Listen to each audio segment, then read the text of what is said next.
నీళాతుంగస్తనగిరితటీ సుప్తముద్బోధ్య కృష్ణం పారార్ధ్యం స్వం శృతిశతశిరఃసిద్ధమధ్యాపయంతి స్వోచ్ఛిష్టాయాం స్రజనిగళితం యా బలాత్కృత్య భుంక్తే గోదా తస్యై నమ ఇదమిదం భూయ ఏవాస్తు భూయః.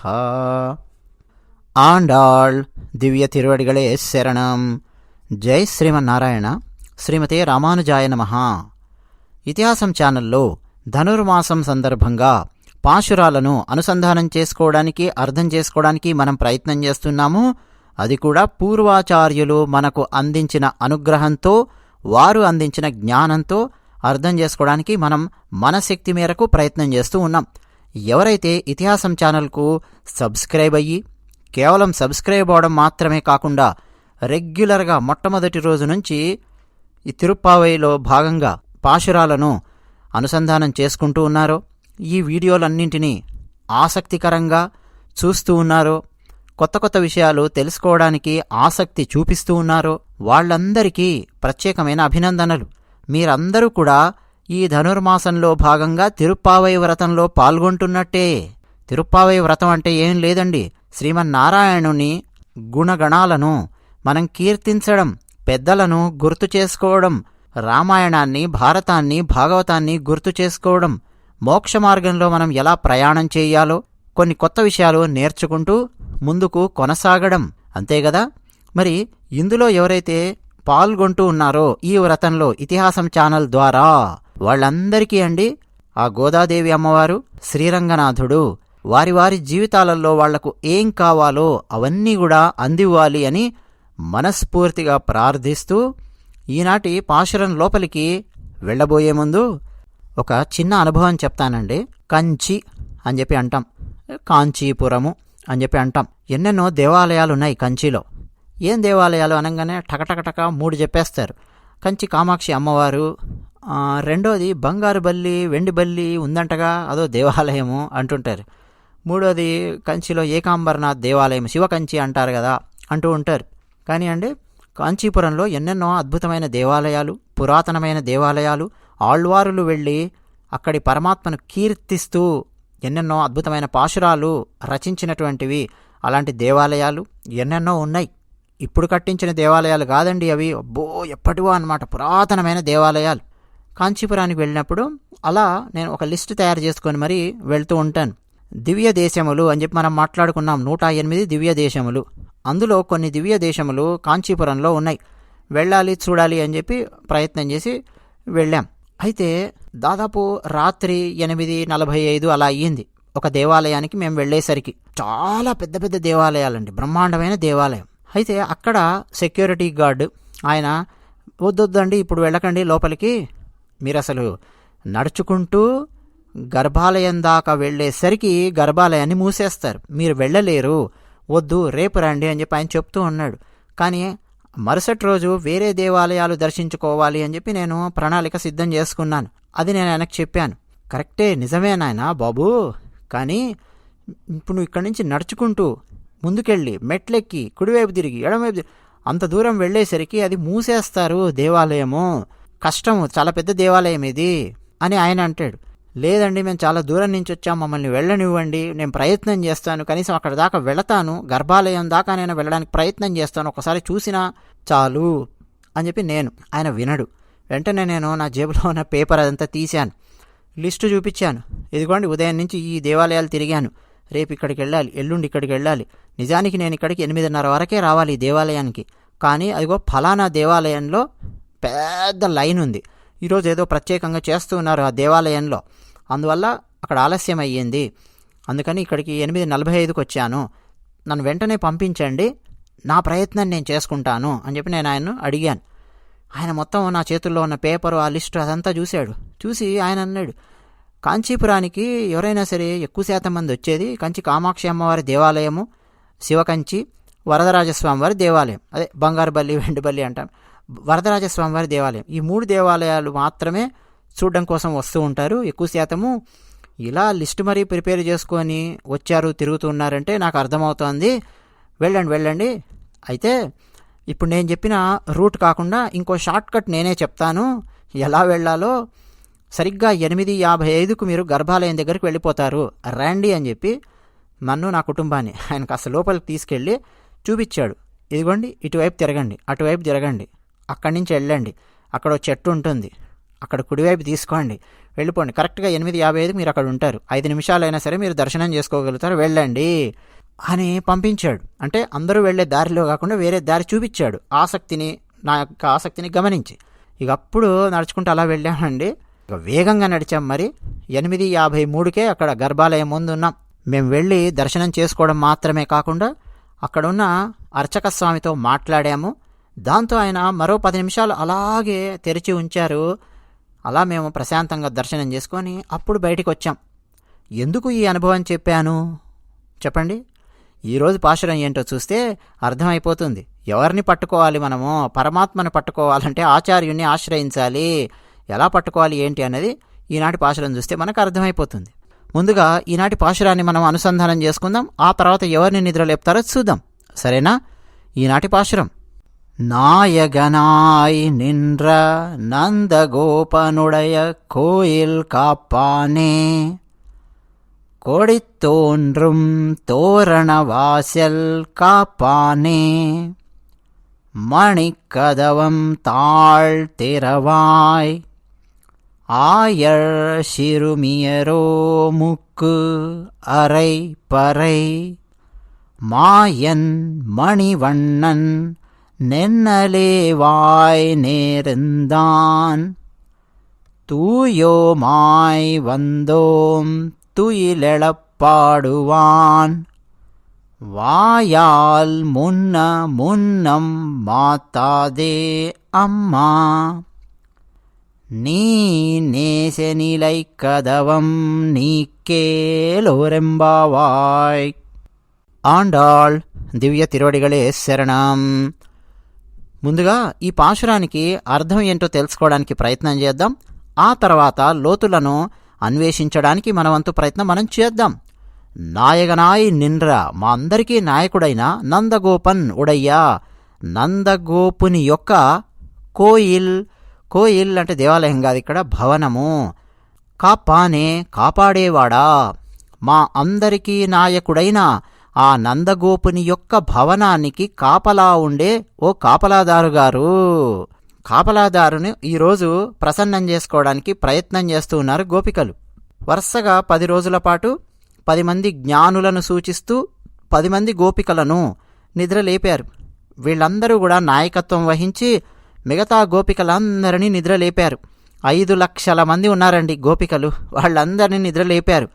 ఇప్పుడు వీళ్ళందరూ శ్రీకృష్ణ పరమాత్మ చెప్పినట్టు ఆయన దగ్గరికి రావాలి కదా. ముందుగా ఈ నాయకురాళ్ళు, ఈ 10 మంది అలాగే మరికొంతమంది కలిసి నందగోపుని యొక్క, అంటే కృష్ణ పరమాత్మ తండ్రి నందుడు, ఆయన యొక్క భవనం దగ్గరికి వెళ్ళారు. ఎందుకండి సరాసరి కృష్ణుని దగ్గరికి వెళ్ళొచ్చు కదా అంటే మరి భవనాలు అలా లేవు. ముందు నందగోపుని యొక్క భవనం దగ్గరికి వెళ్ళి ఆయనను ప్రసన్నం చేసుకుంటే తప్ప కృష్ణ పరమాత్మ దగ్గరికి వెళ్ళలేనటువంటి పరిస్థితి ఉంది. ఆశ్చర్యకరమైన విషయం ఏంటంటే మనం మన దేవాలయాలను కనుక గమనిస్తే ముందు ద్వారపాలకులు మనకు కనిపిస్తారు.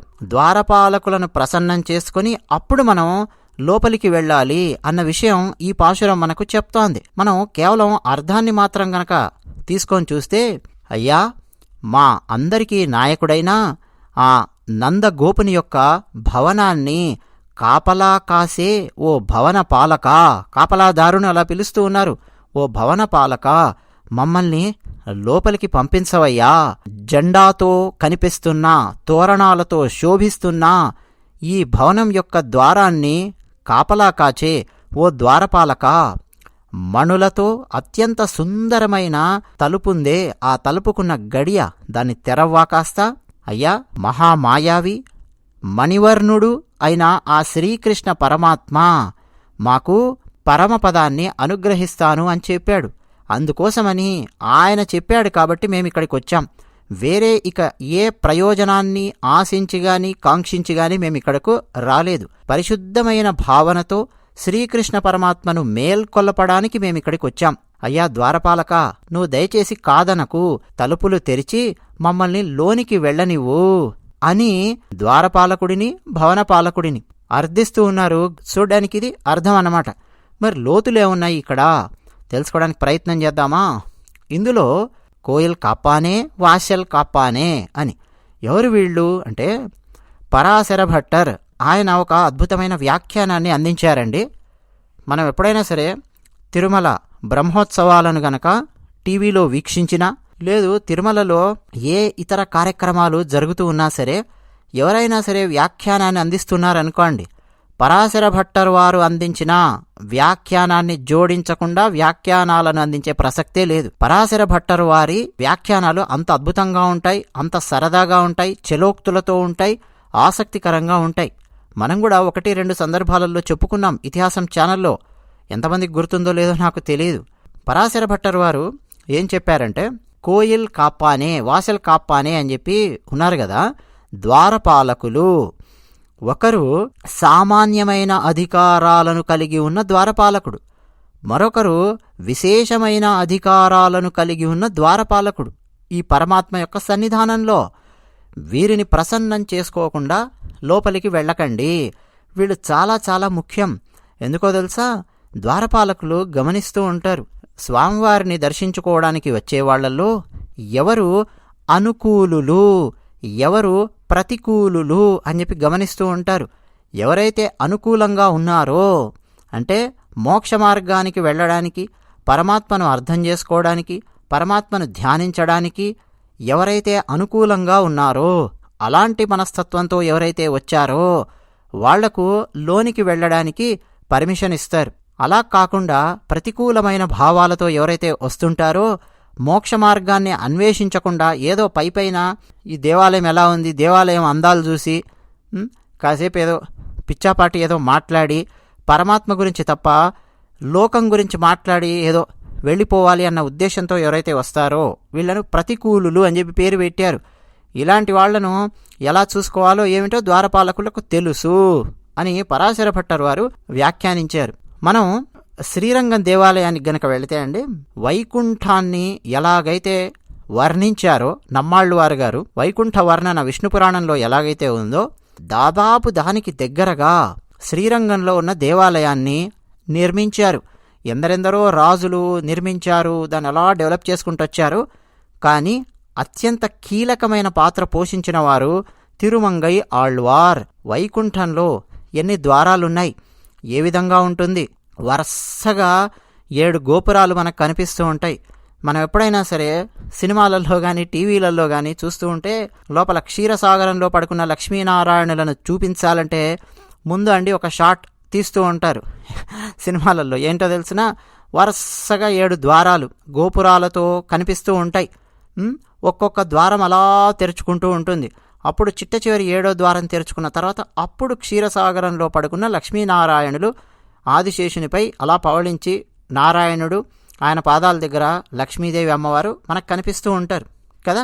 అంతవరకు మాత్రం మనకు సినిమాల్లో చూపిస్తూ ఉంటారు 7 ద్వారాలు ఉన్నాయి అన్నది. ఇంకా చాలా చాలా ఉంటుంది వైకుంఠం యొక్క వర్ణన. ఎవరెవరు ఎక్కడుంటారు, ఏ ద్వారాలు ఎందుకున్నాయి, ఎవరు ఎక్కడ కాపలా ఉంటారు, ఇవన్నీ కూడా ఉంటాయన్నమాట. దానికి తగ్గట్టుగా భూలోక వైకుంఠం అని పిలవబడే విధంగా శ్రీరంగం దేవాలయాన్ని నిర్మించారు. అన్నట్టు మన భారతదేశంలో అతి పురాతనమైన దేవాలయాలలో అతిపెద్ద దేవాలయం ఏమిటో తెలుసునా? శ్రీరంగం.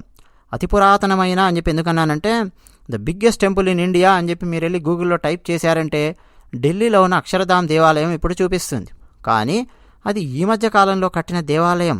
అక్షరధామ్ ఇవన్నీ కూడా సిమెంటు, కంకర, కాంక్రీట్లు, క్రేన్లు, ప్రొక్లైనర్లు ఇవన్నీ ఆధునికమైన టెక్నాలజీ వచ్చాక కట్టినటువంటిది అది. కానీ అతి పురాతనమైన దేవాలయము. ఎందరో ఆళ్వారులు, సాక్షాత్తు భగవద్ రామానుజాచార్యుల వారు, ఇలా ఎందరెందరో మహనీయులు మహానుభావులు అడుగుపెట్టినటువంటి దేవాలయం శ్రీరంగం దేవాలయం. అలాంటి దేవాలయము అతిపెద్ద దేవాలయం మన భారతదేశంలో. 156 ఎకరాలు ఉంటుందండి శ్రీరంగం దేవాలయము. ఒక్కరోజు మనం చూడలేం, 2 రోజుల్లో కూడా మనం చూడలేం. 3 రోజులు 4 రోజులున్నా మొత్తం దేవాలయం అణువు ప్రతి మూల నేను దర్శించుకున్నాను అని కూడా మనం చెప్పలేం. ఏదో కొన్ని అయితే మిస్ అయ్యే వస్తాం. అంత పెద్ద దేవాలయం అన్నమాట. శ్రీరంగం దేవాలయంలో తూర్పు వైపు పెద్ద ద్వారం ఉంటుంది. ఆ తూర్పు ద్వారానికి చండు ప్రచండు అని 2 ద్వారపాలకులు కాపలాగా ఉంటారు. విగ్రహాలు మనకు కనిపిస్తాయి. దక్షిణం వైపు ద్వారానికి గనక మనం వెళితే భద్ర సుభద్ర వీళ్ళిద్దరూ కాపలాదారులుగా ఉంటారు. భద్రుడు సుభద్రుడు. తెలుగులో మనం డు గనక చేర్చామంటే అక్కడ భద్రర్ సుభద్రర్ అని చెప్పి రాస్తారు తమిళంలో. అలాగే పశ్చిమం వైపు ద్వారానికి గనక మనం వచ్చామంటే మనందరికీ బాగా తెలిసిన పేర్లు జయ విజయ వీళ్ళిద్దరూ ద్వారపాలకులుగా డ్యూటీలో ఉంటారు. అక్కడ ఆ విగ్రహాలు మనకు కనిపిస్తాయి. అదే ఉత్తరం వైపు ద్వారం గనక మనం వెళ్ళామా అక్కడ ధాత విధాత ఆ 2 ద్వారపాలకులు మనకు కనిపిస్తారు. ఈ దేవాలయంలో మనం చాలా చక్కగా గమనించవచ్చు. అయితే ముందు మనం భగవంతుని సేవ కంటే చేయవలసింది తదీయ పురస్కారం అని చెప్పి అంటారు. ద్వారపాలకులను ముందు మనము మనల్ని అనుగ్రహించేలా చేసుకోవాలి. వారికి మనం నమస్కారం పెట్టాలి. అయ్యా మేము స్వామివారిని దర్శించుకోవడం కోసం వచ్చాము, వేరే ఇతరత్రా విషయాల కోసం మేము రాలేదు. వేరే విషయాలు ఏమున్నా సరే అవన్నీ కూడా తర్వాత. మా ప్రధానమైన లక్ష్యము స్వామివారిని దర్శించుకోవడం కోసం మేము వచ్చాము, స్వామివారి పాదపద్మాలు ఆశ్రయించడం కోసం మేము వచ్చాము. దాని తర్వాతే ఏవైనా కానీ ఈ నమ్మకాన్ని ద్వారపాలకులకు కలిగించి నమస్కరించి అప్పుడు మనము ఆలయం లోపలికి వెళ్ళాలి. తిరుమల శ్రీ వెంకటేశ్వర స్వామివారి దేవాలయం గమనించండి. జయ విజయ కనిపిస్తారు. మీరు ఎక్కడైనా సరే వెంకటేశ్వర స్వామివారి దేవాలయాన్ని, శ్రీమన్నారాయణుని దేవాలయాన్ని మీరు గమనించండి. జయ విజయులు మనకు కనిపిస్తారు. సరే ప్రతి చోట పెద్ద పెద్ద ద్వారాలు east gate, west gate, south gate, north gate ఇలా పెట్టరు కదా. పెట్టినంత వరకు ద్వారం ముందు జయ విజయులు మనకు కనిపిస్తారు. వాళ్ళకు కూడా మనం నమస్కరించాలి అని చెప్తుంది ఈ పాశురం. అయితే అసలు అక్కడ దృశ్యం ఎలా ఉంది గోదాదేవి అమ్మవారు వర్ణించారు. వీళ్ళందరూ వెళ్ళారండి. గోపికలు నిలబడ్డారు నందగోపుని యొక్క భవనం ముందు. అక్కడ కోయిల్ కాప్పానే భవనాన్ని కాపలా కాసే వ్యక్తి ఆయన నిలబడి ఉన్నారు. వీళ్ళెళ్ళి ఏమంటున్నారంటే, అయా నందగోపుడు ఎందుకు మాకు, అసలు నువ్వే మాకు నాయకుడివి, మేమందరం చిన్న చిన్న వాళ్లము, తెరవయ్యా అని చెప్పి అంటూ ఉన్నారు. అక్కడ ఆసక్తికరమైన సంభాషణ చాలామంది పూర్వాచార్యులు సరదాగా చెప్పారండి. ముందు ద్వారపాలకుడు అడిగాడు, ఎవరమ్మా మీరు, ఏమిటిది ఇంకా తెల్లవారనే లేదు, ఇంత అర్ధరాత్రి వచ్చి కూర్చున్నారేమిటి అని. అసలు వీళ్ళకి నిద్ర పడితే కదండి కృష్ణ పరమాత్మ ఉదయమే రమ్మన్నాడు. అసలు ఉదయం అయ్యిందా లేదా ఏం వచ్చేయడమే అనమాట. వచ్చారు. ఏంటమ్మా ఇంకా తెల్లవారలేదు కదా పూర్తిగా, ఇప్పుడే వచ్చారు ఏమిటి అని చెప్పి అంటున్నాడు ద్వారపాలకుడు. వీళ్ళేమంటున్నారు గోపికలంటే, పరమాత్మే మాతో పాటు ఉన్నాడు, మా హృదయాలలో ఉన్నాడు పరమాత్మ, రాత్రైతే మాకు భయం ఏమిటి అని చెప్పి అంటూ ఉన్నారు. వెంటనే ద్వారపాలకుడు, అలా కాదమ్మా, దగ్గరలోనే మధురా నగరము, శత్రువు ఉన్నాడు కదా కంసుడు. కంసుడు అంటేనే రాక్షసులందరినీ చేరదీసినటువంటి వాడు. ఎంతమంది రాక్షసులు వచ్చారో తెలుసు కదా. శ్రీకృష్ణ పరమాత్మను వధించాలి, సంహరించాలి, ఆయనకేదో హాని చేయాలని చెప్పి వచ్చారు. అవునా కాదా? మరి రాత్రిపూట తిరుగుతున్నారేమిటి, అసలే రాక్షసులు తిరిగే ప్రాంతం ఇది అన్నాడు. వెంటనే వీళ్ళు, మాకు భయం ఏంటయ్యా, మమ్మల్ని ఎవరేం చేస్తారు చెప్పు, మేము చాలా సాధారణమైన వాళ్లము, గోప బాలికలము, మమ్మల్ని రాక్షసులు ఎవరైనా ఏం చేస్తారు, మాకేమిటి భయము అన్నారు. ఏమమ్మా మాట్లాడితే గోపికలం బాలికలం అని చెప్పి అంటూ ఉన్నారు. శూర్పణక ఆమె కూడా ఆడదే కదా అన్నారు. అయా మేము రాక్షస స్త్రీలం కాదు, మేము గోపికలము అని చెప్పి అన్నారు వీళ్ళు. మీరు గోపికలా? మన శ్రీకృష్ణ పరమాత్మను సంహరించడానికి వచ్చినటువంటి రాక్షసులలో మొట్టమొదటి వారు ఎవరండి? పూతన. మరి ఆమె కూడా మీలాగే ఇలాగే ఒక స్త్రీ రూపంలో వచ్చింది, అందమైన స్త్రీ రూపంలో. ఎవరొస్తున్నారో ఏంటో మేము చూసుకోవాలి కదమ్మా. మీరు రాక్షసులా లేకపోతే ఇక్కడే ఉండేవాళ్ళ, అసలు ఈ రాత్రిపూట ఎందుకు వచ్చారు మీరు అని ద్వారపాలకుడు ప్రశ్నిస్తూ ఉన్నాడు. ఏమయ్యా ఇక్కడే ఉంటావు నువ్వు ద్వారపాలక, మమ్మల్ని చూస్తే గుర్తుపట్టడం లేదా? ఈ ఊరి వాళ్లమే, మా మాట తీరు చూస్తే అర్థం కావట్లేదా? మా కట్టు బొట్టు ఇవన్నీ చూస్తే అర్థం కావడం లేదా? పైగా మేమేమన్నా ఒంటరిగా వచ్చామా? ఆ పూతననో శూర్పణకనో వాళ్ళు వచ్చినట్టుగా రాలేదు కదా. మేమెలా వచ్చాము? ఇంతమందిని కలిసి వచ్చాం, నీకు వినిపించడం లేదా ధ్వని? 5 లక్షల మంది గోపికలున్నారు శ్రీకృష్ణ పరమాత్మను కలవడానికి, వాళ్లకు ప్రతినిధులుగా మేమిక్కడికి వచ్చాము. శ్రీకృష్ణ పరమాత్మకు ఏ ఆపద వస్తుందో అని నిరంతరము మనసులో కృష్ణ ధ్యానం చేస్తూ కృష్ణుడికి ఏ ఆపద రాకూడదు అని ఆలోచించే వాళ్ళమయ్యా మేము. మమ్మల్ని చూస్తే అర్థం కావట్లేదా నీకు? చిన్నవాళ్ళమయ్యా మేము అని చెప్పి వీళ్ళు అంటున్నారు. వెంటనే ద్వారపాలకుడు, ఏమిటి చిన్నవాళ్ళ ఒక రాక్షసుడు చిన్న దూడ రూపంలో వచ్చాడమ్మా. చూడడానికి ముద్దుగా చిన్న దూడలాగా కనిపించాడు. తీరా చూస్తే వాడు రాక్షసుడు. మరి మీరు కూడా చిన్నగా ఉన్నాం, అమ్మాయిలము అని చెప్పి మాట్లాడుతున్నారు. అసలు మీకేం పని ఇక్కడికి రావడానికి అని ద్వారపాలకుడు అన్నాడు. మాకు అరై పరై ఇస్తాను అని చెప్పి కృష్ణ పరమాత్మ చెప్పాడు. మేము వ్రతం చేసుకోవడానికి కావాల్సిన ఢక్కా అంటాం, పరై అని చెప్పి అంటే అది ఇస్తాను అని చెప్పి చెప్పాడు, అందుకోసం వచ్చాము అన్నారు. కానీ నిజానికండి పరై అంటే పరమపదము అని చెప్పి మనం చెప్పుకున్నాం. అయితే ద్వారపాలకుడు అన్నాడు, అరే నిద్రపోతూ ఉంటాడు కదమ్మా కృష్ణుడిప్పుడు, మీరొచ్చి నిద్ర లేపి మరీ అడగాల, ఆయన లేచినప్పుడు రండి వచ్చి తీసుకోండి అని ద్వారపాలకుడు అన్నాడు. వెంటనే వీళ్ళు, ఆయన లేచినప్పుడు మేము వచ్చి తీసుకోవాలా? నిన్నటిదాకా మా ఇంటి చుట్టూ తిరిగాడు, మాతో కలిసి తిరిగాడు, మమ్మల్ని రమ్మని చెప్పాడు, ఆయనను వెతుక్కుంటూ ఇప్పుడు మేము వచ్చాము, ఇలా మమ్మల్ని అడ్డుకోవడం తగునటయ్యా నీకు ద్వారపాలక? నా దగ్గరికి రండి, నేను మీకు ఇస్తాను పరై అనే వాయిద్యాన్ని, అలాగే వ్రత పరికరాలను, వ్రతానికి కావాల్సినవన్నీ నేను ఇస్తాను అన్నాడు. వాగ్దానం చేశాడు. మాట ఇస్తే తప్పేవాడు కాదు శ్రీకృష్ణుడు. ఎందుకని? ఆ శ్రీరాముడే శ్రీకృష్ణుడు. రాముడు చెప్పాడు కదా, రెండో మాట మాట్లాడను అన్నాడు రాముడు. ఆ రాముడే శ్రీకృష్ణుడు అన్న విషయం మాకు అర్థమయ్యింది నిన్నగాక మొన్న. కృష్ణుడు కూడా మాకు వాగ్దానం చేశాడు, అందుకే వచ్చాం అని వీళ్ళు అంటున్నారు. వెంటనే ద్వారపాలకుడు, అరే కృష్ణుడు మీకు వాగ్దానం చేశాడా? సరేనమ్మా చేశాడు, కానీ కృష్ణుడిని రక్షించాల్సినటువంటి బాధ్యత మా మీద ఉందమ్మా, మీ మీద లేదు. ఆయనకేమన్నా అయ్యిందనుకోండి కృష్ణునికి, మమ్మల్ని అంటారు. అసలు ఆయనకి ఏం కాకుండా చూసుకోవడానికే మేము ఇక్కడ ఉన్నాం. అసలు మీ ఉద్దేశ్యం మంచి ఉద్దేశమా చెడ్డ ఉద్దేశమా మాకేం తెలుసు? సరే మీరు ఇక్కడి వాళ్లే అని చెప్పి అనుకుందాం, కానీ మీ ఉద్దేశ్యం మంచిదా కాదా మాకేం తెలుసు? మీరు ఇంకేదో ప్రయోజనాన్ని ఆశించి వచ్చారు అని చెప్పి నాకు అనిపిస్తోంది, కాబట్టి నేను మిమ్మల్ని నమ్మలేను అంటున్నాడు ద్వారపాలకుడు. వెంటనే వీళ్ళు, లేదయ్యా, మేము కృష్ణ పరమాత్మ రమ్మంటే వచ్చాము, పరై అనే ఆ వాయిద్యాన్ని మాకు ఇస్తానన్నాడు, అది తీసుకోవడానికి కోసం వచ్చాము. అసలు మాకు వేరే ఉద్దేశాలు ఏముంటాయి? కృష్ణునికి మంగళం పాడడమే మా ఉద్దేశ్యం. పైగా ఎంతో పరిశుద్ధులమై ఇక్కడికి వచ్చాము అన్నారు. పరిశుద్ధులై రావడం అంటే ఏంటండి? స్నానాలు చేసి రావడమా? కాదు. భగవన్నామ స్మరణ హృదయంలో నింపుకొని ఆ పరమాత్మే తప్ప మాకు ఇంకేది అవసరం లేదు అని రావడం. విభీషణుడు రామచంద్రుల వారి దగ్గరికి ఎలా వచ్చాడు? మనకు పెద్దలు పూర్వాచార్యులు చెప్తూ ఉంటారు. విభీషణుడేమి ఆ సముద్ర స్నానం చేసి పరిశుద్ధుడై వచ్చానండి, నేను సముద్ర స్నానం చేసి వచ్చాను, ఇవి మాట్లాడలా. విభీషణుడు పరిశుద్ధంగానే వచ్చాడు. ఎలా? భగవన్నామాన్ని హృదయంలో నింపుకొని వచ్చాడు. వేరే దుష్ట సంకల్పాలు ఏవీ లేకుండా వచ్చాడు. అలా శరణు వేడాడు విభీషణుడు అని చెప్పి చెప్తూ ఉంటారు. అలా మేం కూడా వచ్చామయ్యా అని చెప్పి వీళ్ళు అన్నారు. సరే, అయితే మీరు వేరే ఇతర ప్రయోజనాలేవి ఆశించకుండా వచ్చారు అని నేనెలా నమ్మాలి అని చెప్పి ద్వారపాలకుడు అడిగాడు. వెంటనే వీళ్ళు, అయ్యా ఎలా నమ్మిస్తాము నిన్ను చెప్పు, నమ్మించడం చాలా కష్టం కదా. కృష్ణ పరమాత్మ ఆయన మాయావి, మణివಣ್ಣన్ అన్నారు. దివ్యమైన కాంతి, మణులతో నిండినటువంటి కాంతి వెదజల్లేవాడు శ్రీకృష్ణ పరమాత్మ. ఆయన ఎడబాటు మేం తట్టుకోలేము, ఆయనను మేము చూడాలి. ఆయన ఏదో ఇస్తాను అంటే అది తీసుకెళ్దాము అని చెప్పి వచ్చామే, కానీ అసలు మేము వచ్చింది ఆయన ఇచ్చేదేదో పట్టుకుపోవడానికి కాదు. ఎందుకోసం వచ్చామో తెలుసా?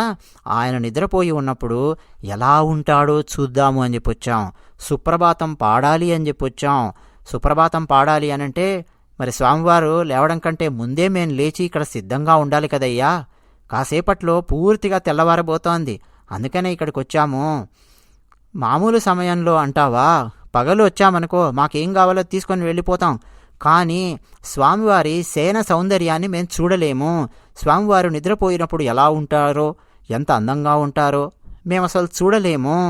రామాయణంలో సీతమ్మవారు వర్ణించారు శ్రీరామచంద్రుల వారి శయన సౌందర్యాన్ని. అలాగే విశ్వామిత్రుల వారు సుప్రభాతం పాడి రాముల వారిని మేల్కొల్పారు. అలా మేం కూడా స్వామివారిని మేల్కొలపాలి అన్న ఉద్దేశ్యంతో ఇక్కడికి వచ్చామయ్యా. మేం పాట పాడి స్వామివారిని మేల్కొలిపి సుప్రభాతం పాడి మేం వెళ్ళిపోతాము. ఆ స్వామిని చూసే భాగ్యం మాకు కలిగించు, స్వామివారిని దర్శించుకునే భాగ్యం మాకు కలిగించు. నీకంటే గొప్పవాడు ఎవరున్నారయ్యా ఇక్కడ చెప్పు? ఈ బ్రహ్మాండాలన్నింటినీ రక్షించే స్వామివారి నాన్నగారి భవనానికి రక్షకుడివి నువ్వు అంటే ఇక నువ్వెంత గొప్పవాడివి. అందుకే నిన్ను మేము వేడుకుంటూ ఉన్నాము, దయచేసి మమ్మల్ని స్వామివారి దగ్గరికి పంపించు అని చెప్పి వేడుకోవడం మొదలుపెట్టారు. ఇక వీళ్ళు మాట్లాడుతున్న విధానాన్ని ద్వారపాలకుడు మొత్తం గమనించాడు. వీళ్ళ ముఖ కవళికలు, ఇప్పుడు ఫేషియల్ ఎక్స్ప్రెషన్స్, బాడీ లాంగ్వేజ్ అని చెప్పి అంటామే, మొత్తం గమనించాడు. ఏం మాట్లాడుతున్నారు, ఎలా మాట్లాడుతున్నారు మొత్తం చూసి, సరే ఇప్పుడు నాకు నమ్మకం కలిగింది, సరే నేను ఇక మిమ్మల్ని ఆపను, మీరు మంచి ఉద్దేశ్యంతో వచ్చారు అని చెప్పి నేను అనుకుంటూ ఉన్నాను, తలుపు తీసుకోండి, మీరే లోపలికి వెళ్ళండి అని ద్వారపాలకుడు చెప్పాడు. ఇప్పుడు ఇక వీళ్ళందరండి చాలా చాలా ఆనందించారు. ఇక లోపలికి వెళ్ళి స్వామివారిని ప్రార్థించాలి అని లోపలికి వెళ్ళడం మొదలుపెట్టారు ఈ గోపికలు. ఇక్కడండి ఈ పాశురానికి అంతరార్థం ఏమిటి అనంటే, ద్వారపాలకుడు, నందుడు, భవనము ఇలా కనిపిస్తోంది మనకు. నందగోపుడు అనే ఆచార్యుడు పరమాత్మ దగ్గరికి ఎవరు వెళ్ళాలో ఎవరు వెళ్ళకూడదో ఆయన ఒక అత్యద్భుతమైన వ్యవస్థను ఏర్పాటు చేసి పెడతాడు. నందగోపుడే ఆచార్యుడు.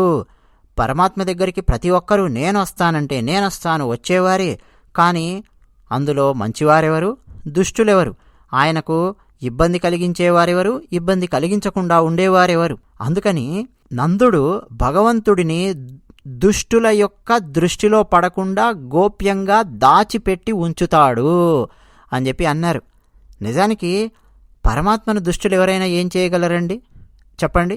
ఎందరో రాక్షసులను చీల్చి చెండాడాడు, కానీ అది పరమాత్మ యొక్క ఆలోచన. దుష్టులు ఎవరైనా నా దగ్గరికి వస్తే వాడికి మూడుతుంది తప్ప నాకొచ్చేది ఏమిటి అనేది పరమాత్మ యొక్క దృక్కోణం. కానీ నందుని యొక్క దృక్కోణం అది కాదు, ఆచార్యుని యొక్క దృక్కోణం అది కాదు.